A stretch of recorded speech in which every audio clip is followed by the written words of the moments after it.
uh, George Waugh, and Bruce Taub. Um, Also present are the building commissioner of the town of Orleans, Thomas Evers, and the board secretary, Stacy Faber. Um, I think Michael, this is Jerry Mulligan. I'm on too. excuse me, and Mr. Yes, and Gerald Mulligan is present. We have 5 members present, all of whom will consider the 2 items which are on the agenda. And we'll proceed directly to case number 2138. That's the application of Mark Der Hagopian for a special permit as set forth in General Laws, Chapter 48, Section 6, and the zoning, other bylaws sections of the Orleans Code, 164 3CB, 164 21A, 164 21C, to raise and replace a single-family dwelling.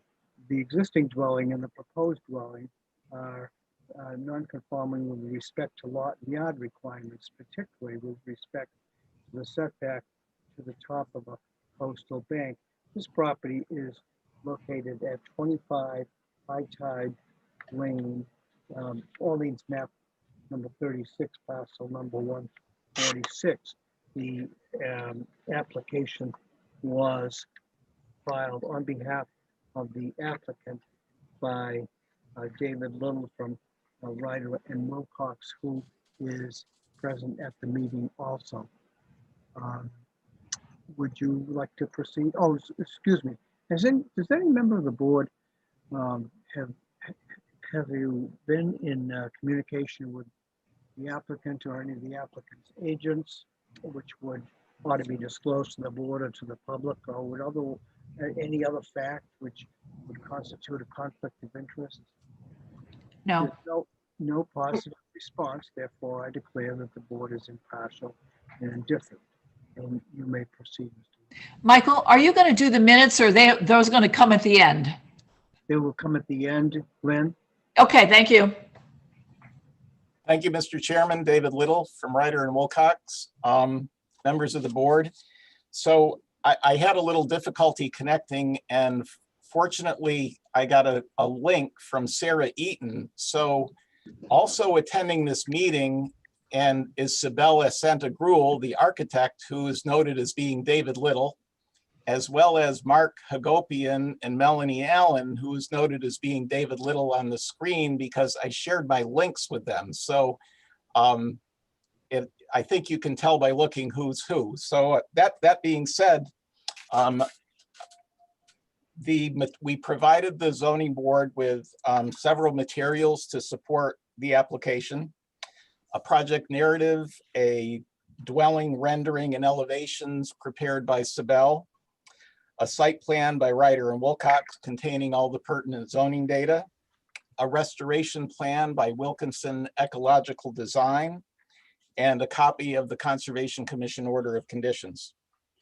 So we did get approval from the Conservation Commission. It took several meetings because of the sensitive nature of this lot, but I did include the orders via email to the secretary and the chairman. So I hope you've all had a chance to see them. So unfortunately for Mark and Melanie, their dwelling was damaged severely by a fire on Thanksgiving of last year. And the resulting water damage to the dwelling is, needless to say, it's catastrophic. So one of the things that the Mass State Building Code requires is that when you invest more than 50% of the value of the dwelling back into the dwelling, it has to become FEMA compliant. And so that was the case with Mark and Melanie. So they retained Ryder and Wilcox and Sabella Santagruel, and we worked to come up with a plan that is FEMA compliant, that was eventually approved by the Conservation Commission. So the project itself includes the removal of an existing 5-bedroom dwelling, and the construction of a new 3-bedroom dwelling, site grading, landscaping, and site restoration. The finished floor elevation of the new dwelling will be 16.5, providing it with approximately 2.5 feet of freeboard above the flood elevation in this area of 14. So FEMA recommends raising the first floor elevation above the flood elevation extra if you can, and we have the opportunity to do it here. So, well, it may appear that the existing house, for those of you that got to visit the site, is, well, the existing house is smaller than what is proposed. The actual habitable floor space for the proposed dwelling is slightly smaller than what exists. Currently, Mark and Melanie have a complete finished basement on the lower walkout level of this dwelling. And when we bring it into FEMA compliance, we are required to provide flood vents in the lower level. We can't have any machinery in the lower level. It can only be used for storage. So they have a full basement underneath this, part of which is a garage, which is allowed. But all of the habitable space for the proposed dwelling has to be elevated above the flood zone. So believe it or not, we have, according to Sibel's numbers, we have approximately 12 square feet less habitable space in the new dwelling than we do in the existing dwelling.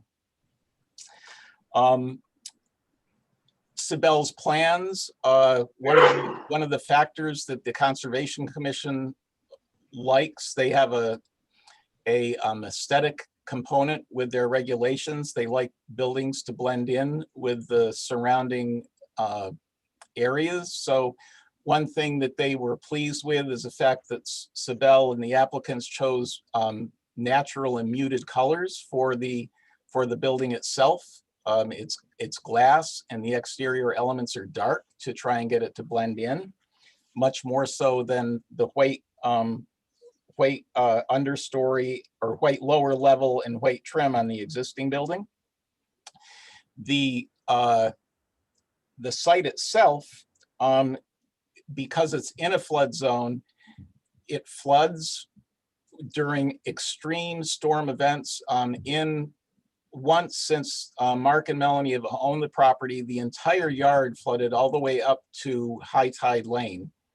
And so one of the things that we've done with Wilkinson Ecological Design is we've created a wet meadow on the site. We're going to be doing some regrading on the site to provide a very robust way to deal with floodwaters when they enter into the lot and then go back out again.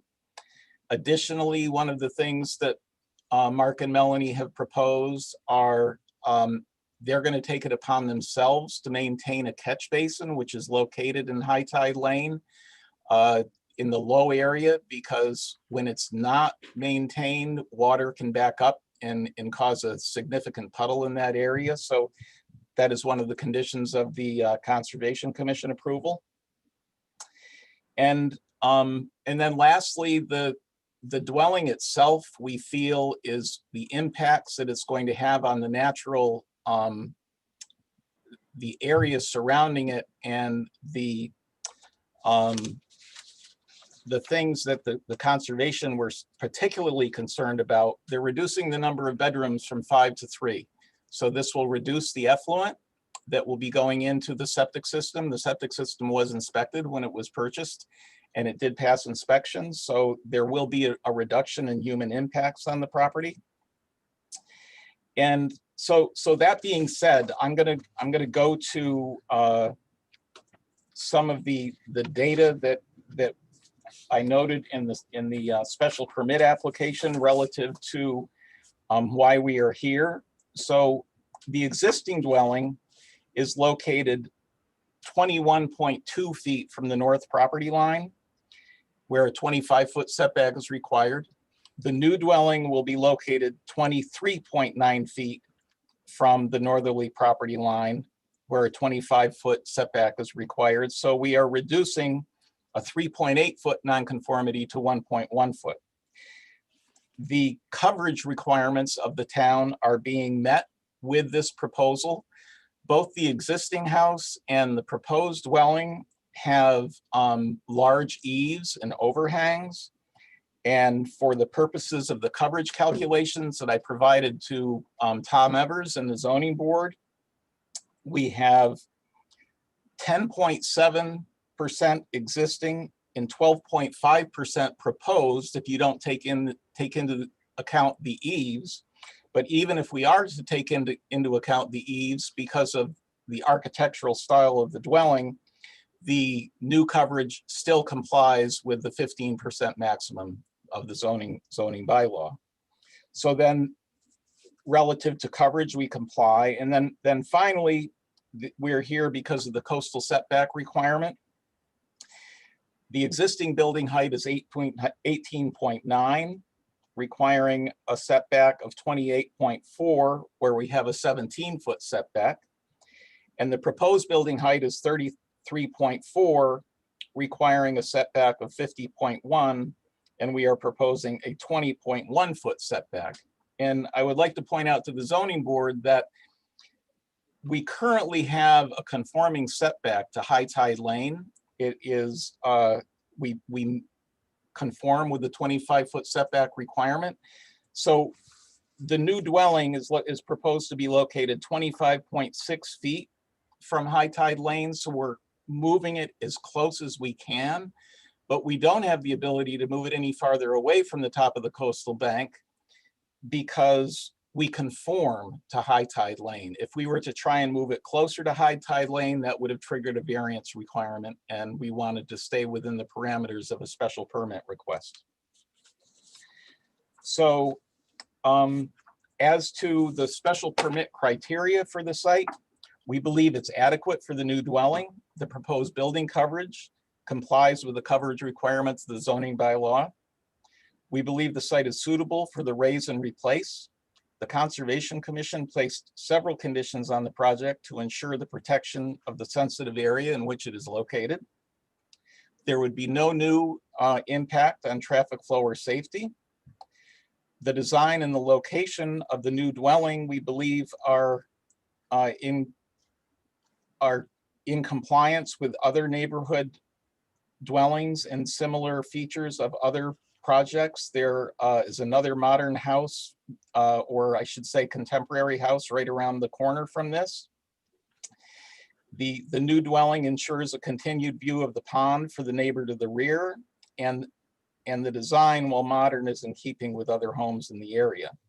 One of the things that ever since Mark and Melanie moved in here, they were cognizant of the man that lives, or the neighbors that live on the opposite side of High Tide Lane in a higher topographical area, and they've always been aware of his view, and they've gone out of their way to maintain his view of the water.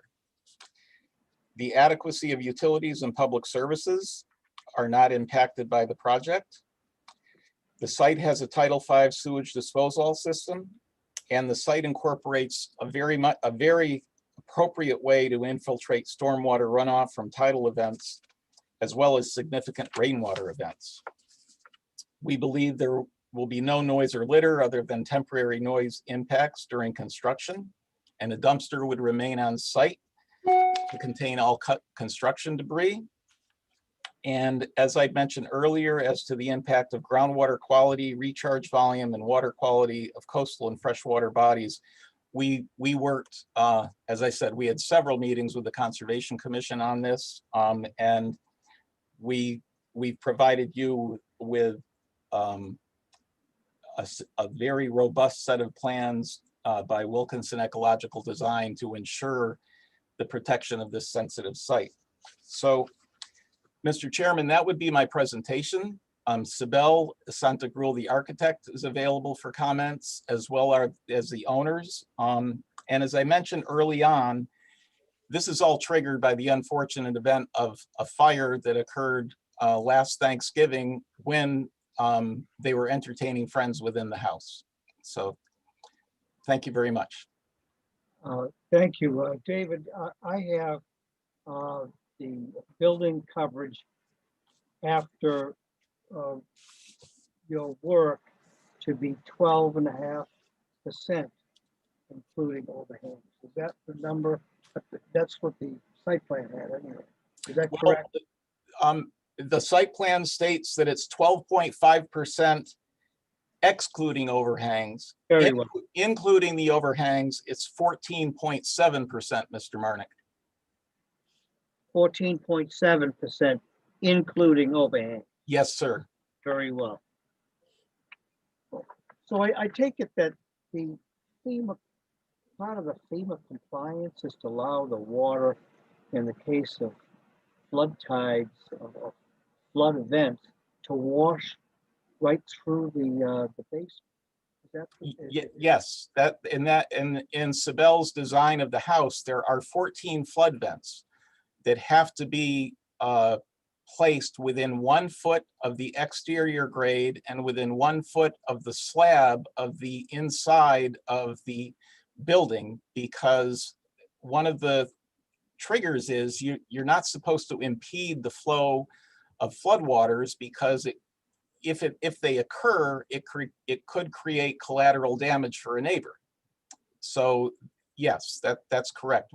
The nice thing about the flood vents that they create today is that, for all intents and purposes, they're critter proof and wind proof. They come with floats in them. So in the event you do get a storm event, the floats start to rise and the doors open and allow water to come in and then water to escape. But fortunately for the homeowner, it's a relatively safe foundation otherwise. And part of the site work involved the installation of a wet meadow. Can you explain that just for me? I think I didn't understand that after reading Wilkinson's.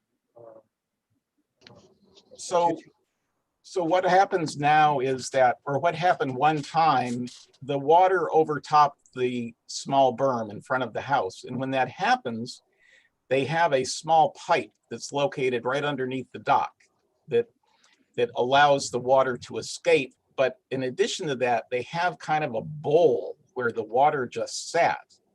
So what we proposed was to regrade the property from the north to the south, and Wilkinson Ecological Design created a wet meadow. And the plants are such that when the stormwater comes over the top of the berm, or even if rainwater was to come down High Tide Lane and come onto the property, the water would go through the wet meadow, where it would collect any suspended solids and sediments. And then as it rises up, it would go over the bank and then back into Meeting House Pond much cleaner, because as you know, during a storm event, you get suspended solids and stuff. And so this is a natural way to allow the water to return, because it's so low, there's really no other way to accommodate the stormwater runoff.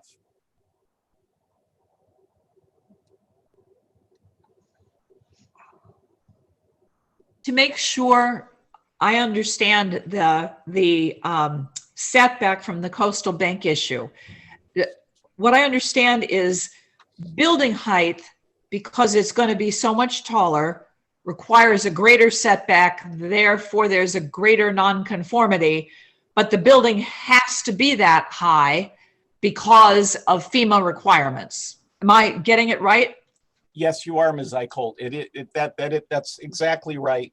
The building height, for the purposes of the building definition from the street, we comply with the 30-foot height requirement, but the coastal bank setback, we do not. And fortunately, you are allowed to intensify a nonconformity, and we are doing so in this case via a special permit. David, could I pick up on that for a bit? I was always of the mind that the Conservation Commission was equally concerned about protecting the coastal bank setback as we were. What kind of discussion did they have about this dramatic increase in height and this dramatic increase in nonconformance with the setback. But was that a discussion of at the It commission?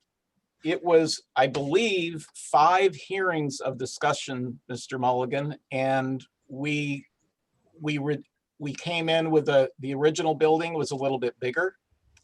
We did make concessions, but I think the bottom line here is they understood that in order to build a building that is FEMA compliant, everything had to be elevated above the basement. And so they did understand that the actual habitable space in this house is less than what's there. And I felt that Sibel's design, you can see her 3D elevation that we proposed. The exterior elements are dark and they blend in with the natural surroundings. We had to provide, as you can see from the Wilkinson ecological design plans and our site plan, Mark and Melanie are doing a significant amount and going to a significant expense to mitigate for being able to rebuild a house that burned down. So I think that came into their thinking, Mr. Mulligan. Thank you. Going back to the philosophical discussion that we had in the last meeting that you were part of, I don't know where this leaves us on this coastal setback. Every hearing we're having lately is about that issue, and increasingly it's being overlooked, I guess. Well, I think that's I think the applicants are fortunate that you are allowed to intensify a nonconformity via a special permit. And I think there are extraordinary circumstances here, not only with the fact that their house burned down, but also the fact that they can't reuse their walkout basement as habitable space. It all has to be elevated up. Yeah, David, and correct me if I'm wrong, I understood that the actual distance from the proposed new structure to the top of the coastal bank remained the same. No, it's increased, Mr. Marnick. It's currently 17 feet and we're going to 20.1 feet. Okay. But So the distance, as Ms. Eckholt was carefully pointing out, that because of the increased height, that still wasn't enough to. That's correct. And as I mentioned, we You were pushed still it increasing the non-conformity. and we pushed it back as close as we could. This I'm sorry. is actually right. And we pushed it back as close as we could to the street. And that gave us at least 3.1 more feet that we could move it away from the top of the bank.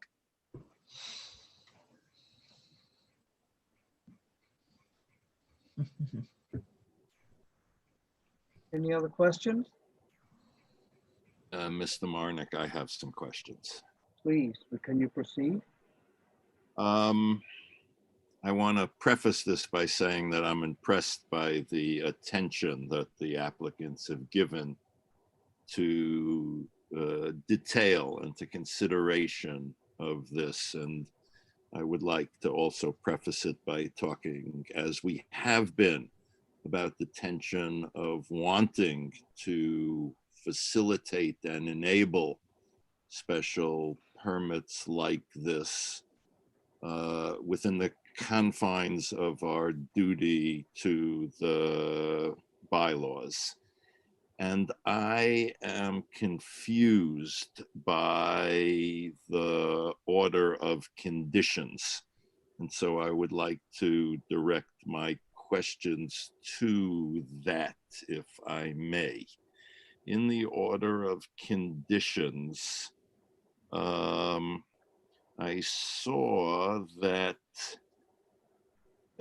in 15, where it referred to coastal banks, there was under proposed alteration and permitted alteration, something about 140 feet, square feet. Could someone please explain that to me? I don't understand it. So one of the things that that I failed to mention, Mr. Taub, was that the prior owner of this property, the berm that exists that runs along the coastal bank between the house and Meeting House Pond, he brought used creosoted timber piles from the adjoining boatyard over and buried them and built the berm on top of them. So one of the things that the Conservation Commission is requiring of the applicants is that they remove all of the buried creosoted timber piles and some buried concrete that we found in the coastal bank. And that may be the length of the bank that is being altered in the order of conditions. I'm not sure I understand that because of the square footage reference. It doesn't seem like a linear reference, but again, I'm not understanding it. I'm gonna pull it out. I'll be right with you. Could I ask a second question while you're pulling it out? By all means. In the order of conditions B, number 3, where it talks directly about the buffer zone, it says shortest distance between limit of project disturbance and the wetland resource area specified in 310 CMR 10.021. And it says 0 linear feet. What does that 0 refer to?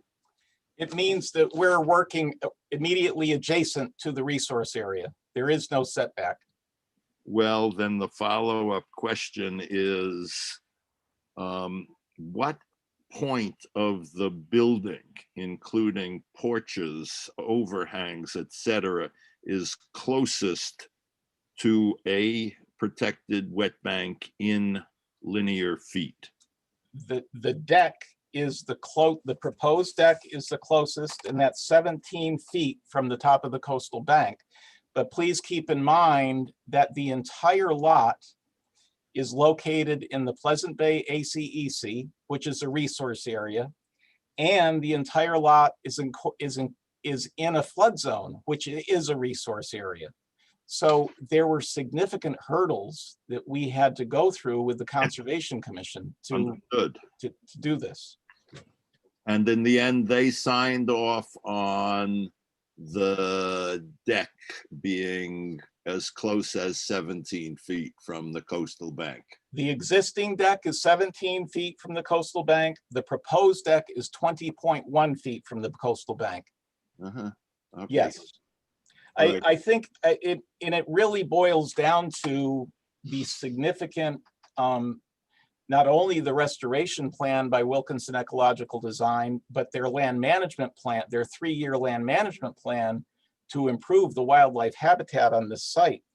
The numbers are striking. If you look at the restoration plan by Wilkinson Ecological Design and the green hatching that we provide that shows on that plan, there is a very small remaining portion of the lot within which the applicants are going to be able to use.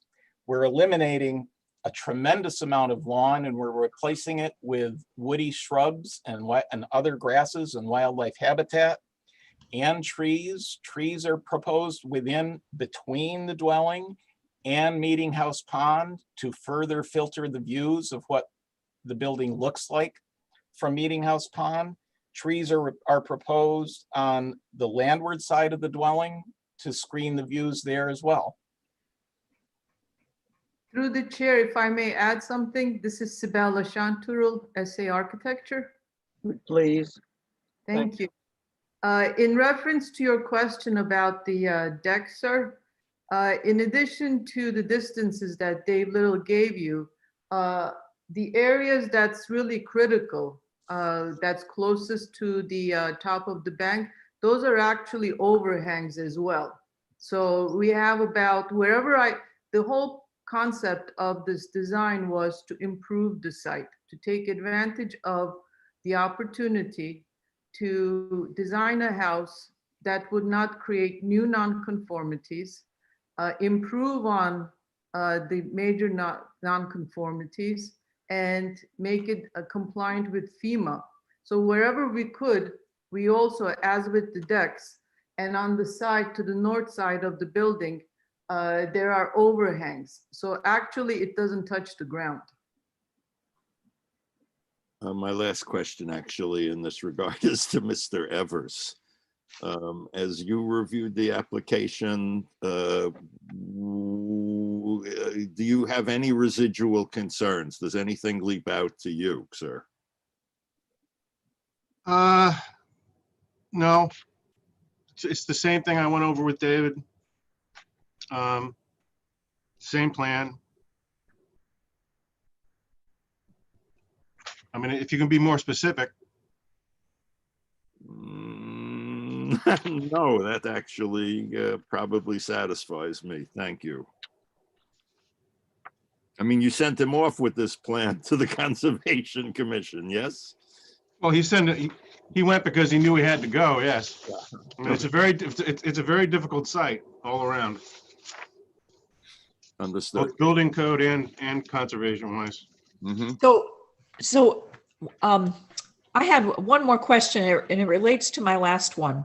Since there's sort of an intensifying a nonconformity, the only way that you could not intensify it is to make a much, much smaller house and knock off the third floor. Is that right? Pretty much? Yes, You'd end up, because the third floor is, well, there's the basement, the first floor, the second floor. I'm calling it the third. yes, Right. You could just knock, and that has a bedroom and a bath, and you'd have to make it a 2-bedroom house, presumably, in order to not make it so tall.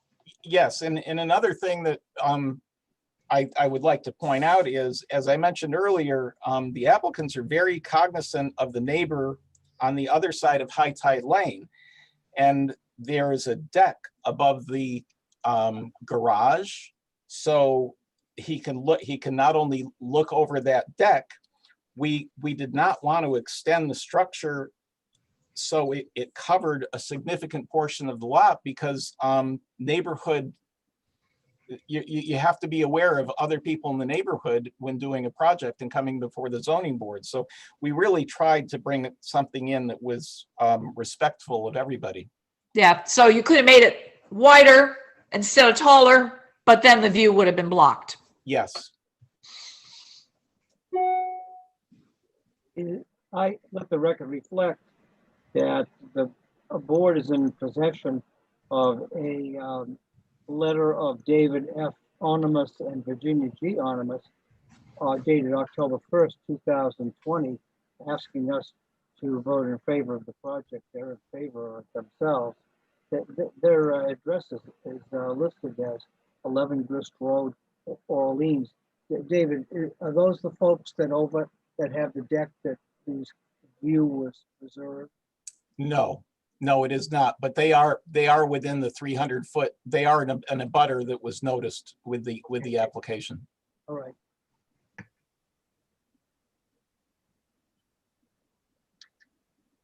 Is there anyone present wishing to speak in favor or in opposition or in commentary upon the project? Members of the board, do you have any further questions of the applicant? Mm-mm.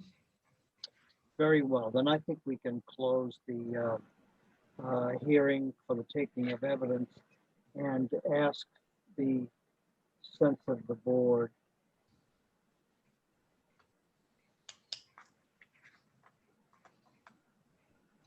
I will make a motion to approve. This seems like a very difficult site, and no matter what you do, you'd cause a problem in another area, and they've done the very best they can. And I do, having been involved extensively with Wilkinson on a rehabilitation of property, my heart goes out to you. Yes, it's very expensive. But it looks like it will be much better. And the intensifying the nonconformity, even though they are doing that, it seems like the best choice was made. I agree There is with, an attendee with his hand raised, just so you know. Under Oh. attendees, Mr. McKenzie has his hand raised. what was that again? I didn't hear that. There's someone in the attendees who has his hand raised, presumably to Oh. talk. Is Mr. McKenzie, can we hear from you? I didn't realize that you wish to comment, and I'm not excluding you. Yes, Mr. Marnick, thank you for the opportunity to speak.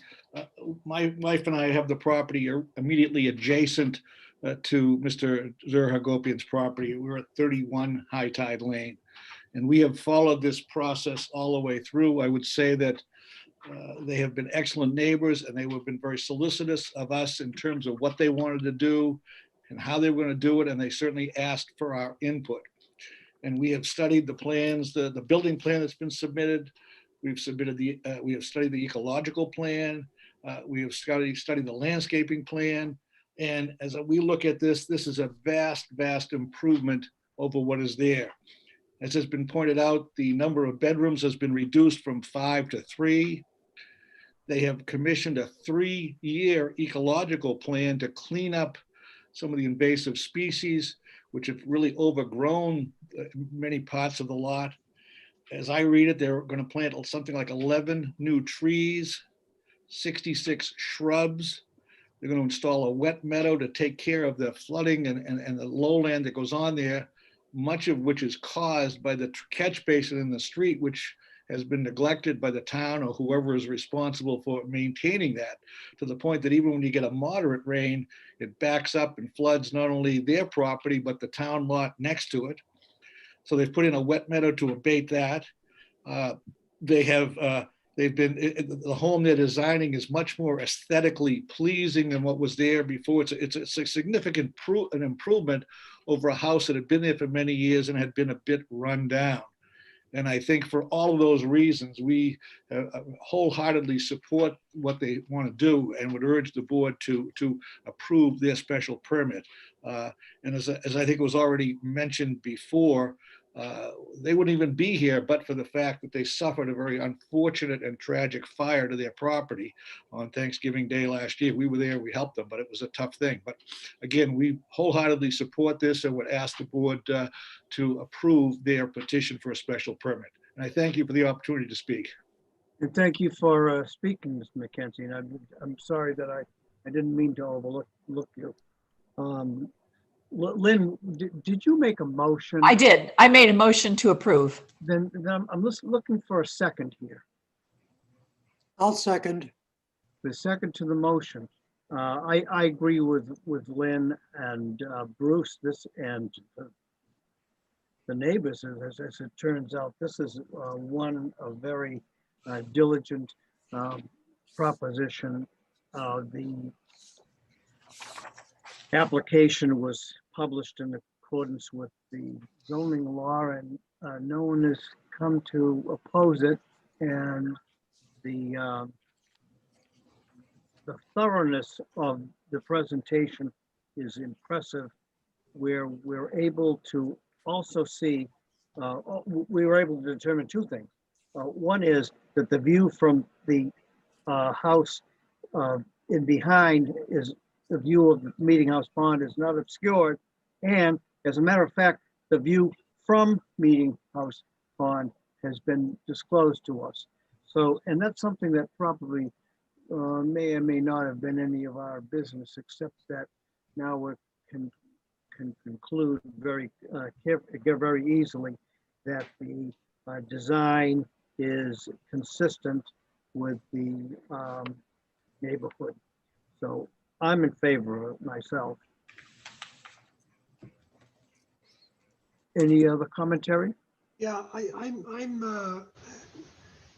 I'll support the motion also, but I will say that I don't know where this leaves us on coastal setback. I'm very surprised that the Conservation Commission has put themselves in a box, but I don't know if they care about precedent.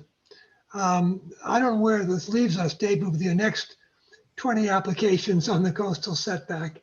But because this is, I don't think we'll find one this extreme again. I don't know, maybe we will, but this is a pretty extreme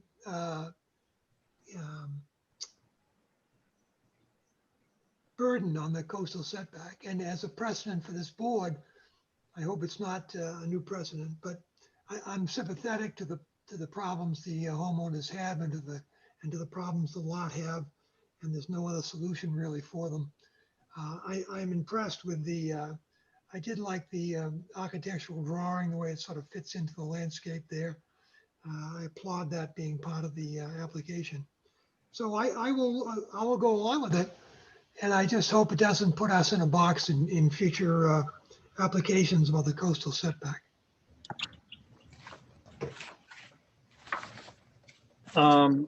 Any other comments or we'll call for a vote then?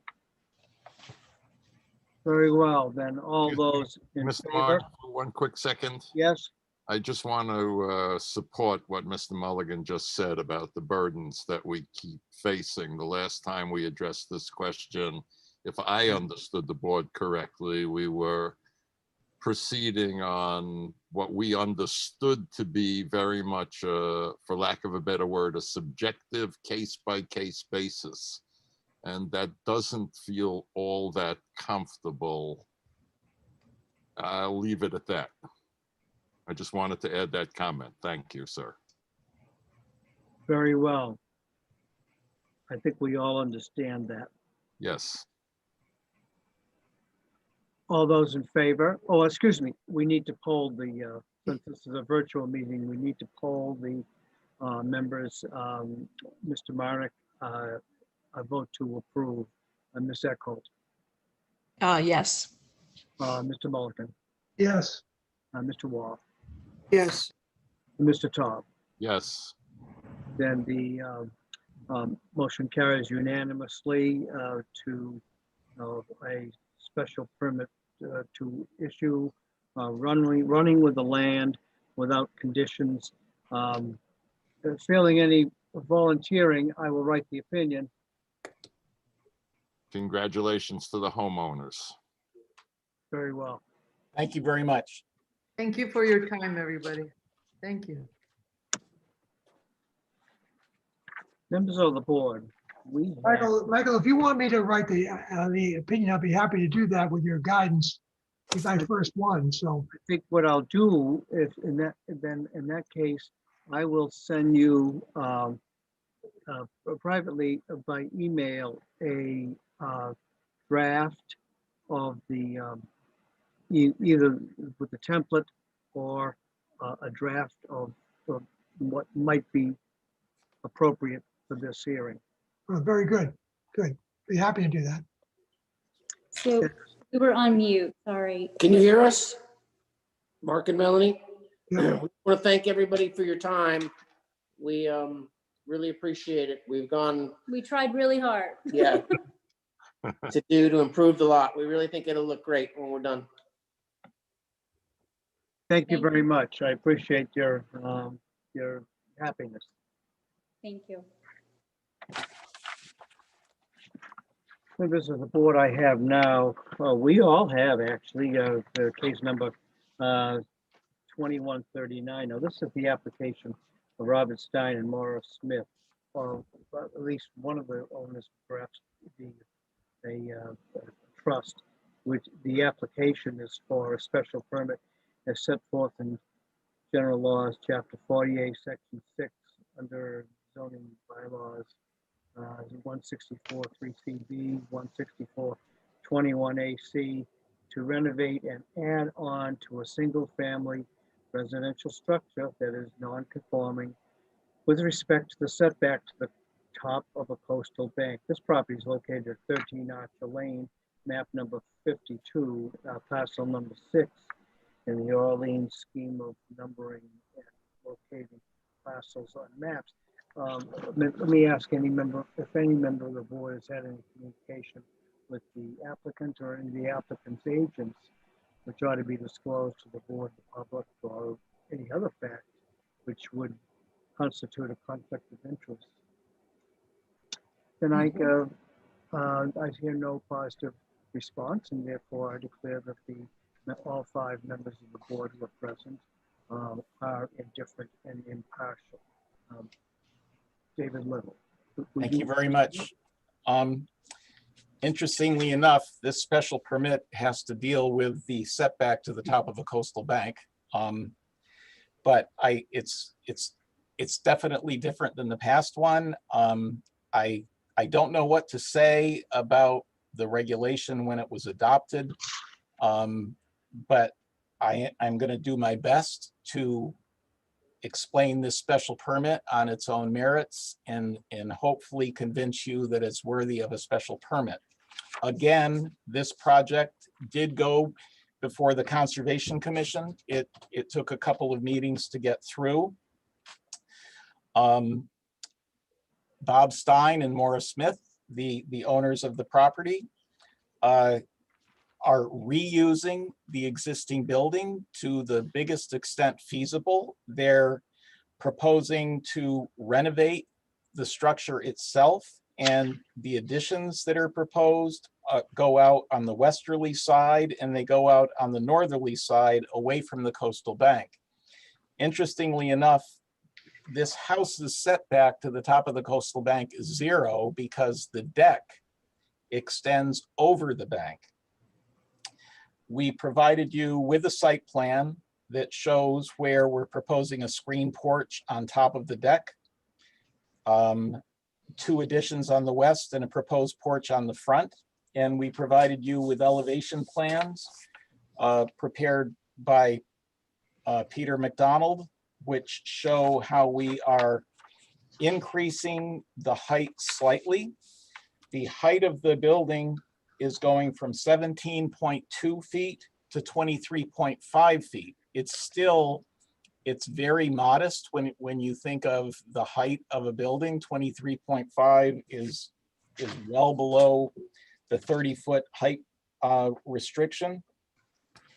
And the coastal setback calculation, the existing building height would require a setback of 25.8. The proposed building's height would require a setback of 35.3, but they are proposing to work within the existing footprint, maintain the existing decks, and really try and use as little of this property as possible. They're only proposing to develop approximately 1/4 of the 1.4 acre site that they're on. The entire rest of the site remains natural. One of the things that they endeavored with the Conservation Commission is that they did not want to exceed 25% expansion within the existing dwelling. The Conservation Commission, if you do exceed 25% increase in square footage or 25% increase in volume, it's considered new construction. So we worked with the architect to ensure that the expansion was less than 25% increase of what existed, both in area and volume. So it wasn't an easy thing to do. They, as you could see if you visited the site, it's a very modest house. They're working in all the work is occurring within disturbed areas. With respect to and the plans also show an elevation view of what it looks, a 3D view of what it looks like on the third page of the plans that I provided you. As to the special permit criteria, as I stated earlier, the 1.41 acre site is adequate because the developed portion of the property is only 1/4 of the total site area. The site is suitable for the expansion. The resulting building coverage of 2,333 square feet is only 6.7% of the buildable upland. There would be no new impact on traffic flow. There is a negligible impact on neighborhood visual character as the property is located at the end of Archer Lane. The property has a relatively new Title V sewage disposal system. It's served by town water, and there are no stormwater drainage issues created by the proposed project. Utilities and public services are not impacted by the project. There would be no noise or litter other than temporary noise or litter during construction, and a dumpster would remain on site at all times to contain all construction debris. One of the things that the Conservation Commission required in their approval, that the existing lawn goes right up to the edge of the top of the coastal bank. So they asked that we plant that area with native shrubs. So they are proposing to plant low bush blueberries in that area. And the Conservation Commission did issue an order of conditions for the work, ensuring the protection of the groundwater quality, recharge volume, and water quality of coastal and freshwater bodies. So, well, this is another coastal setback request. The only trigger is that section of the bylaw, and we are intensifying a nonconformity slightly, but we feel that what is proposed here is modest. It has no impact whatsoever on any of the neighboring houses or properties. So that would be my presentation, Mr. Marnick and members of the board. Thank you. Thank you. Well, actually, the physical distance is still 0. So the way that the nonconformity is being increased is because the height is increased, and therefore the formula requiring the actual setback is increased. Is that the fair way of putting it? Yes, the height of the building is being increased by 6.3 feet. And therefore the setback is greater than it was before. That's correct. There's no physical movement None. either towards or away. It's still 0. Not yet, that's correct. There's no building though in that encroached area. Are we adding mass to the between the bank and the house? We are adding, yes, we're adding on the westerly side of the dwelling. There is two small additions and a deck. And then there is a screen porch proposed on the right side of the dwelling on top of the existing deck. So yes, we are adding mass and the coverage is increasing, but we have no other nonconformities associated with the building and the coastal bank setback.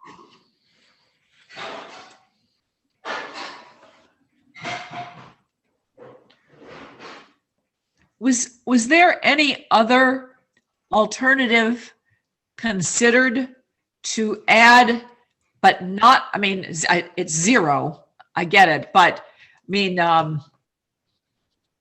could they just, this would be a lot more expensive, but could they have moved the whole thing back in the property? They had an opportunity to move it back somewhat, Ms. Eichholt. The building is set back 39.6 feet, or the setback to the proposed porch is 39.6 feet. So yes, you could tear down the building and construct a completely new building. But the problem the homeowners face is if you do that, it's considered new construction, and the Conservation Commission will not allow new construction in the 0 to 50 foot buffer. That is why they went to great pains not to increase the volume or square footage by more than 25%. So it would not be considered new construction. The Conservation Commission regulations are very, very strict when it comes to work. The 0 to 50 foot buffer is a no disturb zone. And that goes right through the north side of the building. So help me out here, David. I'm looking at this diagram, A 1.2, proposed first floor plan. The existing deck is what's encroaching on the bank, right? That's correct. And we're doubling the size of that with a screen porch, basically. No, the screen porch is being built over the existing deck. So under the screen porch is already a deck. That's correct, Mr. Mulligan. So it's the height that we're adding to from the visual height from the. It's the height of the main body of the house that's triggering the coastal bank setback. That in order to create a little bit of space, if you look at the second floor plan, there is a very little space on the second floor that is exceeding is making it go up the 6.3 feet. That's what's forcing us to come here. Got it. Thank you.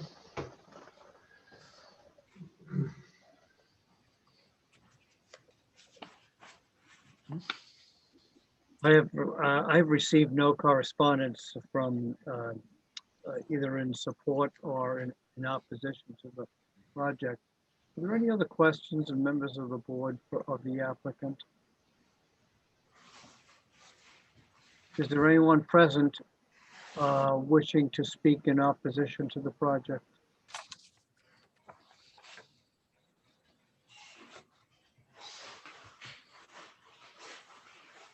Oh, it looks like someone is. Hi, can you hear me? Yes, could you identify yourself, ma'am? Yes, my name is Katie Hacks Holmes. Thank you to the board and thank you to the chair for acknowledging my comment as an abutter. We own the property at 9 Archer Lane. My family has owned it for 60 years. I am representing the entire family trust in support of this project by Mr. Stein and Ms. Smith. We look at it as a really respectful solution to restoration and renovation of a really cute house, but it needed to be updated, especially since our new neighbors are living there full time. So we are in absolute full support of their plan and just wanted to say that for the record. Thank you.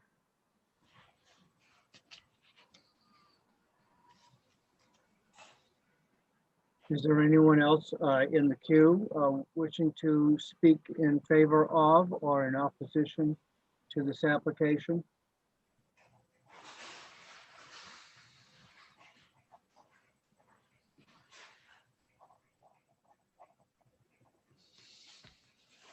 Sarah, is there anyone else out there?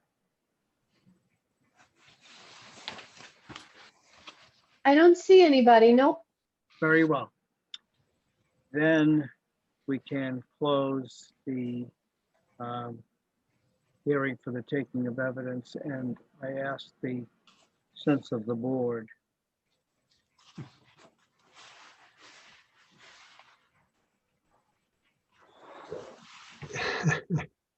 I have no problem with the application and would be in favor of it. And I understand some of the concerns that other members have had, specifically Mr. Mulligan, with respect to the coastal bank. But I think also we're here to do a service to the town and to some of the people that are trying to improve their properties. And from what I can see, it's another excellent presentation that tends to cover all of the issues that we are needed to face. So I feel that they have conformed beautifully to what's necessary. So I'd be in favor. Thank you, Mr. Waller. I agree with you. You know, I want to congratulate David on his artful advocacy, because 2 weeks ago, when we had a coastal bank setback with the deck, we blithely agreed to it because visually it was just a deck a little bit above the ground, and there wasn't going to be a roof or a porch as part of that deck. And that was what was the selling argument 2 weeks ago. And now we have the same situation with a deck, with a low profile deck that's now becoming a high profile porch with a deck above it. screened-in porch. Having said that, I sympathize with George. I think George is sort of right, but I don't know.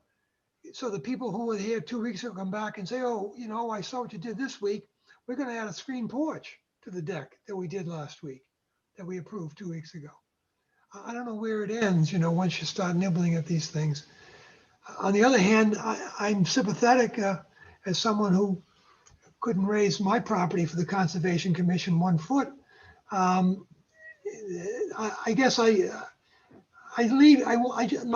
question is this.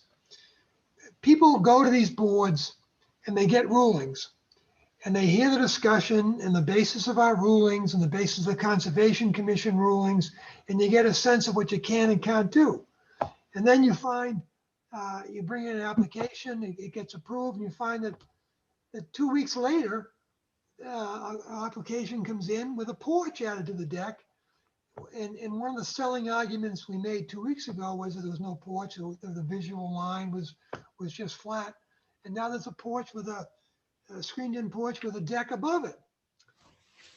So does the guy come back who was here 2 weeks ago and say, I want a porch on my deck now? I don't know where you draw the line. It's just a... Well, I think, and I understand your concern, and maybe part of the problem is the way these regulations are written. It's fairly easy to do exactly what we're doing, and we think it's compliant, but we're concerned. So maybe this is something that some other commission, perhaps the planning board, should try to come up with different regulations that could go before the planning review bureau, the zoning board itself, and see if they should be changed to, if we think it's a loophole, fix it. I understand exactly what you're saying, and it's going to come up again and again and again. So I'm not sure it's a loophole, George. I just think it's a... David, I'd love to hear your thoughts. Well, if I may, I think with the advent of the Gale decision, where it changed all the purviews of all the zoning boards in Massachusetts, which allows people to intensify a nonconformity, that's when these projects started coming before the board. Prior to that, it was a variance, and I would never in my right mind suggested to a client that you could demonstrate a hardship with a variance for a project like this.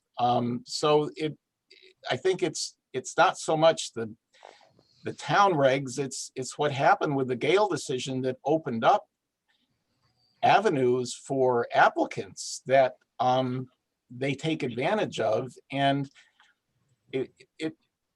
I don't,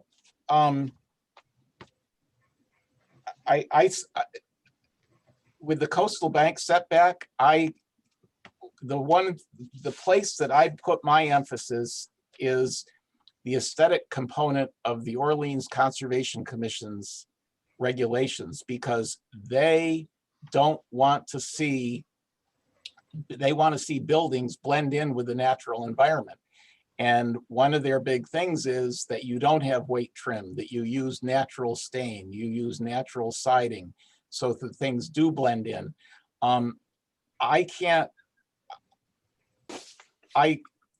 I will say that when I retire, I'm looking forward to be getting on the Zoning Board of Appeals so I can grapple with these things like you do, because I find them very interesting, but I don't know how to advise you. I can only advise my clients based on the regs. I guess my point is, I don't know how we deny anything now on the coastal bank setback. I don't know how we deny anything. After the previous case was a shocker to me from the Conservation Commission's viewpoint. I'm stunned that they approved that kind of a intensification on the height on the house. Because they had been, as you know, they had been pretty hawkish on heights on coastal properties. Yes, I know that for a fact. Yeah, so do I. And now I thought you did a very artful job 2 weeks ago explaining that the low profile of the deck doesn't really violate the setback, the spirit of why we have a setback. Now you're in here with I don't know what the answer is. And Well, I think the fact that these buildings are non-compliant, they don't comply with the zoning regulations, so they have the zoning board of appeals as a venue to come to try and make changes. And that's why I'm here. And I'm just trying to do the best I can for the applicants. I think that in this case, it's a modest house and it's a modest addition. And I do think that the nonconformity can be granted with no derogation to the intent of the bylaw.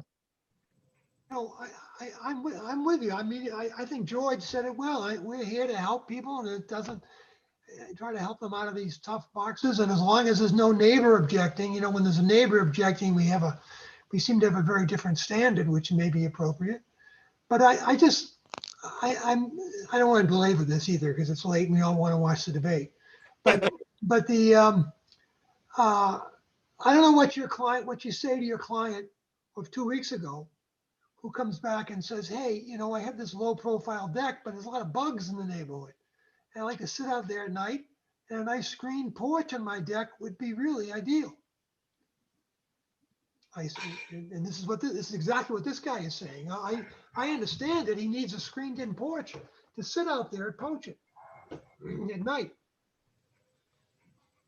So anyway, George has convinced me. I'm voting in favor. Lynn, did you have a remark? I'm trying to frame my last question, I guess. What worries me is, and I sort of live in the neighborhood around Pochit. And so I know, some of these homes are like right there. On top of, they're really on the ocean. They, in a way that you look at it and say, God, they shouldn't be. And I guess what I don't get, and this is a question for David, and this is my ignorance. The Conservation Commission will not allow any new building in a 50-foot buffer zone. That's absolute. You cannot do it. Even if you were to move the whole thing back, no. If we exceeded more than 25% of the expansion of the square footage. Yeah, I get it. Yep. Or volume, this would have been considered new construction, and I don't think they would have approved it. They won't approve it, even if you move the house back as far as you could in the property. Well, we don't have the opportunity to move it back here because we have the leaching facility between the house and the road. Okay, So, that's what I was looking for. I wanted to know, is there anything else that could be done for a place that has zero setback? It's on, right there. So it's also completely within the area of critical environmental concerns. So there were a number of thresholds that we were concerned about with this. And believe it or not, the applicants went through 2 architects before they could come up with a design that met the 25% threshold. They worked really hard to try and do that, because without the Conservation Commission, I wouldn't be here in front of you. But the Conservation Commission does allow building within 50 feet. That house on Towey, they had a little 1-story shack closer to the beach. And then they, I don't know if that was yours or not, David. And they were allowed to it was a beach house, a little an ancillary unit on the beach, basically. Right, across the street from Judge Mulligan. Exactly. And they moved that back in 50 feet and added a 2nd story to it, and a whole concrete base. It had been a little shack basically on cinder blocks, and that was a shocker. I guess what I'm saying is I think the Conservation Commission has no precedential value, anything they do. And I guess I'm concerned that we're falling into the same box. I have to say that, the height requirement, I'm willing to overlook or accept. Anything adding to an derogation of the protection of the coastal bank. We had a case a while back, I can't recall the name, that I voted against because of the precedent it was setting. This is a beautiful property. These people have everything they could ask for and more, and now they want a screen porch too. I mean, on the one hand, who gives a damn? And on the other hand, I don't like it philosophically. It doesn't feel correct to me to assent to this kind of increasing, let's call it encroachment. So I'm very challenged here because of this concern that we keep acceding to these things. It's a little bit here and it's a little bit there. Where do we? I mean, I heard Mr. Mulligan's concern about the Conservation Commission, but where does the buck stop?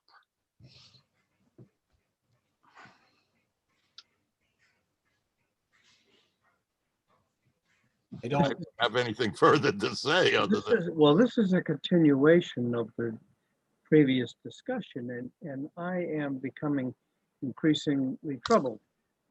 Now, I have approached over the past 9 years the hearings applying the principles, we'll say, to special permit, which allow a great deal of discretion in the board with taken right out of the zoning bylaw, and we've decided a case by case by case.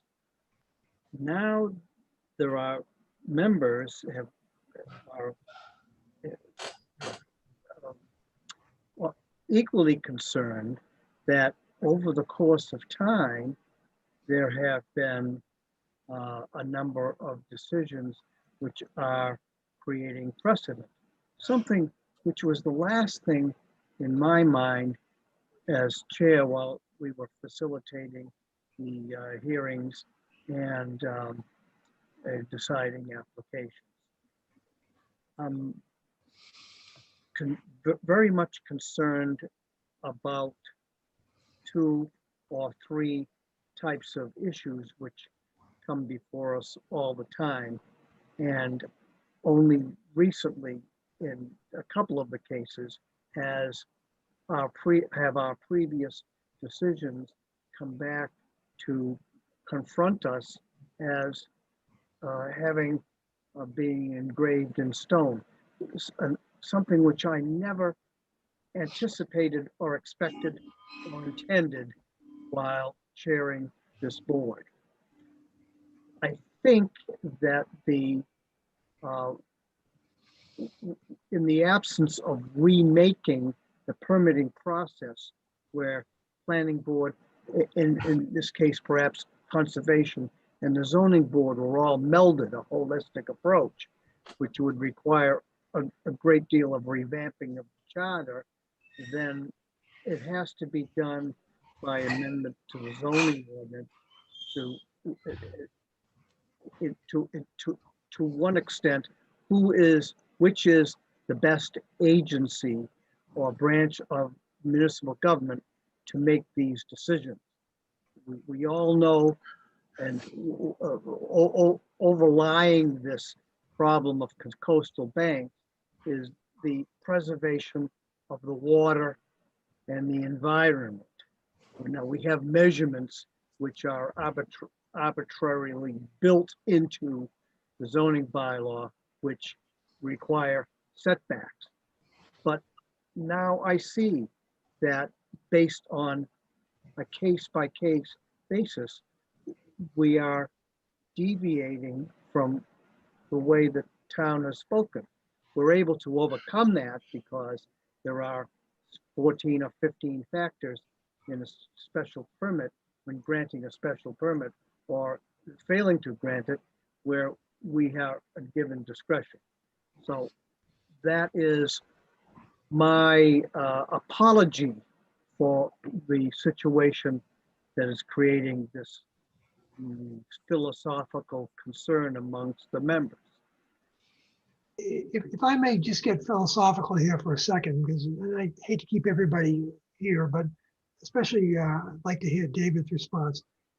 As I've lived in town and watched these things with some personal interest on some issues and others just intellectual interest, it seems to me that when a project comes into town, they have to go through checking boxes. Let's say you're taking down a little house and building a big house on a nice piece of property.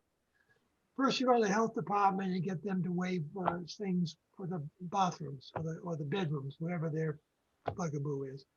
And then you go to a few other boards. You go to the Conservation Commission and you adjust things here and they give you their approval. Then they come to the Zoning Board of Approval. Whereas if you had a holistic look, you'd say, this thing is just too big for this property. And all these things you need waivers for indicates it shouldn't be here. So if you had if it was one process where you could look at it and you say, this doesn't make sense for the town, it's too big. They gave a waiver on the percentage of the land that's being used. They got a waiver on the number of bedrooms, wherever the health department uses these days. And the Conservation Commission like the fact they're planting trees and marsh. And at the end of the day, everybody gives waivers. And you say, well, maybe this thing shouldn't have happened at all because it needed too many waivers. That's one issue, Each board looks at its own little area, and the big picture is being missed in some of these things. I think I'm not going to name names, but I've seen projects in this town, and I've seen that our board approved them. And I say, oh boy, that really didn't fit in this property, And you look back, and they had 4 hearings for the Conservation Commission. They finally threw in the towel, or they did some sort of a plan, and then the zoning board, they got special soil for they put in a new type of septic system that the health department likes, but they go from board to board to board getting exemptions. And if you looked at it from the beginning, you'd say it needs too many exemptions, but we never look at it that way. Just look at them seriatim, one by one. That's my Well, core. Go ahead, Dave. The currently, we're required to come to you last. You're the final arbiter, and maybe that should be reconsidered. Perhaps I'm not the one. I don't want to change. I don't suggest to change the regulations, but maybe you should get the first bite at the apple. But it's always been historically that we couldn't come before this board unless all the approvals from any other agency in the town have been granted. I have to say a word here. From my perspective, I think I've been involved in the Zoning Board of Appeals here and in other places for over 25 years. And I personally do not accept the concept of precedent, and I never have. Just because something else was approved does not mean that you approve the next case, because each case has to be handled on its own individual merits. And they're not all exactly the same. There are differences. So that's up to the board to decide if they think that particular case warrants approval or it doesn't. So even the cases that we had today, they affect a certain area, the coastal bank. But if you didn't like it and you had valid reasons for not liking it, then you don't approve it. Precedent, again, personally to me, and as I've been involved in a lot of other cases, has not played a part. And I'll also say I have never found a lawyer or Dave or anybody else who will say, well, because you approved A 3 weeks ago, you must approve this today. I have not found that to happen on presentations that come to us. So George, that's let my me just come back at that a little bit. I don't want to turn this into a tribunal where we have lawyers throwing back opinions at us, but I do think it nibbles away at people's confidence in the government when you get denied something and then you go across town and you find someone who got approved the same thing that you were denied, or approved in some cases like tonight, approved much more. than other people have gotten. The burden in the last case, the burden on the coastal bank was so extreme compared to, I bet, I can't off the top of my head, I bet dozens of people have been denied much less than that. And they go back and they say, hey, look what the Conservation Commission did for those people.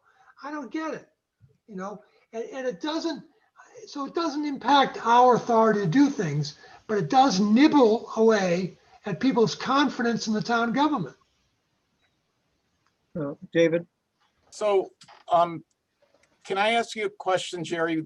When you say the burden on the coastal bank, I've always thought of a burden on the coastal bank to be the purview of the Conservation Commission. I'm confused when you say burden from a zoning board member. What do you mean by that? Because it's probably a bad word, but we did intensify the variance, the variance, yeah, the out of compliance.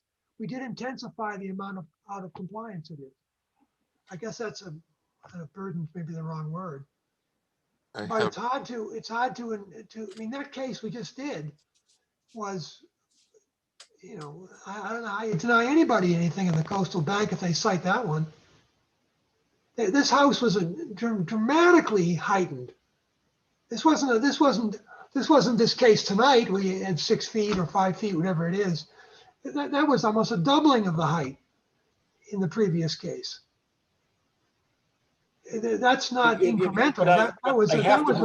I have to believe the previous case had extraordinary circumstances. I agree with you. And we heard all that. But somebody else who didn't get 3 extra feet, or tonight, if we denied tonight, how's the guy you have now before us? How are you going to respond to him when he says, "Oh, they wouldn't give me your porch because it increases the coastal bank setback variance"? Well, I can tell you all one thing. I'm certainly going to be, any new clients that come before me with a situation like this, I'm certainly going to be relating these concerns to them, because obviously this has become a hot button issue with the board. Well, I've only been on here a short time compared to most of the people here. But first we started hearing all these cases about people who lost building upland because of the flood plan, okay? Now, and so we sort of addressed that. And now we're getting at this raft of cases about people who want to encroach on the coastal bank. It's almost like, I don't know, there's some subterranean tom-toms. Okay, it's free season, open season now on the coastal bank. Everybody's getting soft on that issue. I don't know. I just think about the guy 2 weeks ago. We went on a lot of conversation about how it really doesn't impact the visual. And the real point of the coastal bank is for visual, okay? And that guy 2 weeks ago, he didn't really impact the visual, the purpose of the setback requirement. His low-level deck wasn't really what the coastal bank setback was meant for. But now he sees tonight, he says, gee, I'd like a nice big screen porch there. Well, all I can say is that I'm provided with 8 criteria for a special permit to address when I come before the Zoning Board of Appeals. And I honestly believe that with this project, because that's what we're talking about now, I believe it does comply with the 8 criteria that you are charged to address and is worthy of a special permit. I'm voting for it. Could I say just a couple of words more, mindful of the time? Yes. Thank you.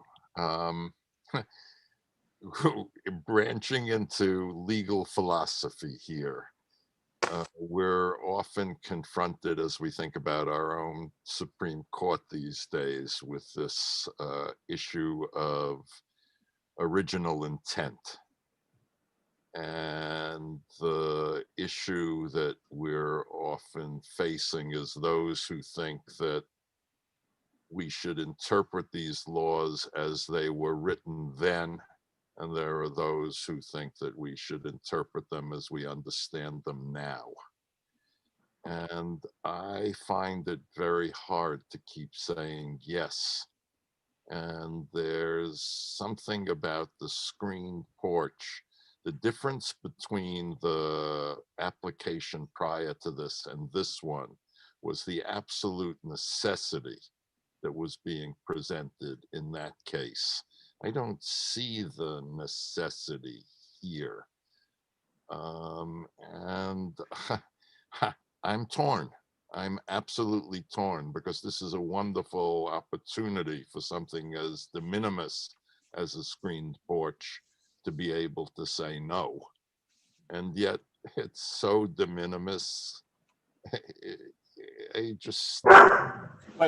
But Mr. Taub, necessity is not one of the 8 special permit criteria. I understand that, but subjectivity isn't either. No, I agree. I agree. But if this was to be denied, it would have to be denied based on not meeting the special permit criteria.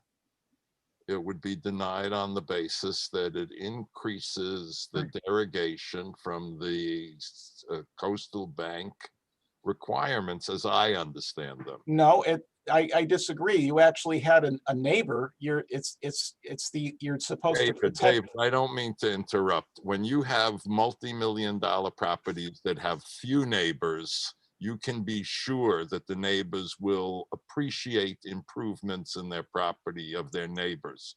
When you have modest houses in crowded conditions, there's a class issue here that we're certainly not going to go into, but that affects my feelings. This is and I understand that. I agree that you have every right to vote against it. That's your prerogative. But necessity is not one of the reasons that you can't, that it could be denied by the Zoning Board of Appeals. You have 8 criteria. And if you don't meet the 8 criteria, then you can deny it. But one person can certainly vote against it. But I think this application does not warrant, it warrants a special permit. I point out one criteria that it doesn't meet. This board, David, this board is certainly free to find that the proposed use would be detrimental to the established and future character of the neighborhood and would not be in harmony with the general intent and purpose of the zoning bylaw. Yes, you could. I'm sorry. I thought you were inferring that the special permit was should be granted as a matter of right. No, absolutely not. All right. No, Okay. absolutely not. But I do. It's common knowledge that one of the first things the zoning board does is look for comments from neighbors and abutters, and that weighs heavily on your decision. And it historically has weighed heavily. Just because Mr. Taub suggests that the tax values might go up for a neighbor in this area, I think that's hogwash. I didn't say that, sir, and I'd like it withdrawn. Okay, I withdraw it, but I apologize for that this had to go down this path.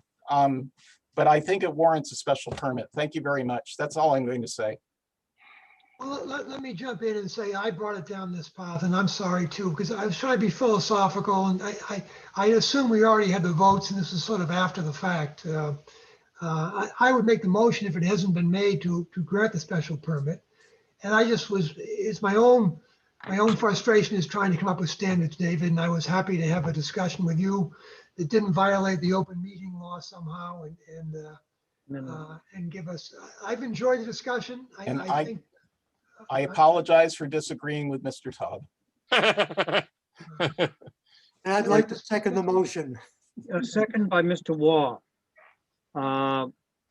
Is there any further discussion on the motion? Is there discussion on the motion? Then I'll call for a vote. I vote to approve. Ms. Eckholt. I can't hear you. Ms. Your Echo, microphone's off. Yes. Mr. Mulligan, Yes. Mr. Wong, Yes, Mr. Tom. No. Very well. Then the motion carries 4 votes to 1. And I will write the opinion. Thank you very much. Mr. Mulligan, for your convenience, I will also send a draft of this decision for your edification. I appreciate help in opinion writing. I'm a little bit behind and I spent the afternoon catching up. Well, if you can give me some training on it, I'd be happy to take up some of the burden. Very well, thank you. Next item of business. Lynn, you reminded us of the minutes. Yes. I have a couple of comments on minutes. Yes, please. And my first is a question though. Can we talk about any comments on the executive session item in the open meeting?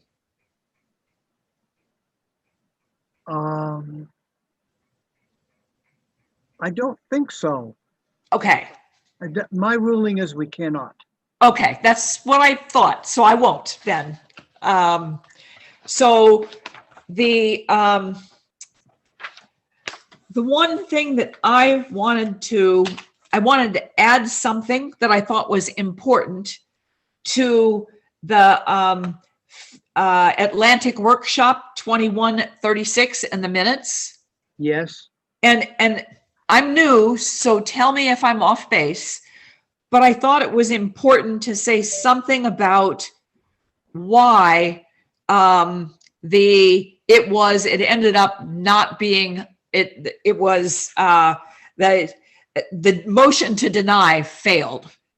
Very well. Okay, I thought there should just be a statement that the attorney for the for Scott Feen, yes, pointed out that a court had set a precedent that if you did not include a specific legal citation in a letter of violation, that it would not be, then it would be invalid. And that was the reason. I mean, I think it's important to point that out. That was the reason I believe that 2 people voted the not to deny the appeal. That is my memory too.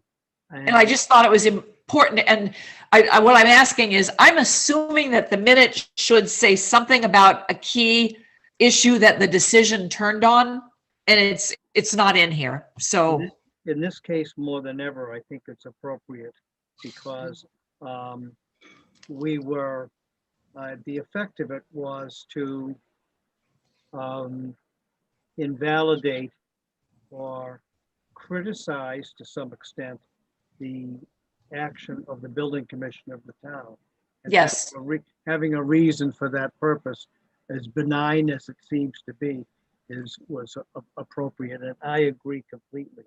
Okay. I will redraft a sentence or two, and I can circulate it for further discussion at our next meeting, but I'll circulate it to the board. We can't respond to it outside of the hearing, but I think I'll try to adopt that. You were pretty specific just now, okay. And I think something of that nature is absolutely appropriate. Okay. Is there any further business to come before the meeting? I have a request, Mr. Murdock. I think in order to help everybody potentially facilitate generation of decisions, that perhaps as a decision these days is finalized, that the members get a copy of it and perhaps even go back a few cases and put those in our folders and do it in the future so we can read what the actual decision of a case is. I think before my incumbency, that was the standard practice, and I haven't followed that. And that's a much better practice, managerial and otherwise. I agree with you. I will do that. You know, the reason being is when one or two people are charged with the preparation of the decisions, quite often they're signed off by the writer or the chair and the clerk, file the town clerk, and the members of the board never see them again, you know? On the other hand, I think behind that is that we prefer not to write the decisions by committee either, you know? I'm not saying that. I'm just saying that we see what the final decision was That's fine. in case we're ever tasked. Okay, you. Okay. very well. I have one other question for the group very quickly. Is it permissible for the group to have a discussion at some point about this issue of precedent? Because I am left with a lot of concern about it as well. And I'd just like to have a discussion about how we make decisions and not related to any particular case. Is it possible to have that discussion? It is. I think it should be in the context of an open meeting though, that was preserved with the ability of the public to Hear it. to see. So, okay. to So see and hear. It could never, we've gone as far, frankly, I think we've gone as far as we could tonight without having reference to any particular application. And I would have preferred to have that broader discussion you're suggesting, Lynn, without reference to any specific application. When we have the time, then sooner rather than later, I relish the idea of continuing the discussion because I'm very much concerned about precedent or no, as George would say. So we will take it up as a matter of old business, I think. We'll carry that on the agenda. Okay. I know it's partially philosophical, but I think it's for the benefit of the town in a very substantial way. It would help, certainly help me as a new member in thinking about cases that come before us. Yes, yes. Move to adjourn, Mr. Chairman. Is there a second? Any Second. discussion on the motion? Then all those in favor, well, I guess we have to have a separate vote. I vote yes. Ms. Eccles, Yes. Mr. Tom, Yes. Mr. Mulligan, Yes. Mr. Wall. Yes. Motion carries unanimously. Good night and Godspeed, members of the board. Good night. Thank you.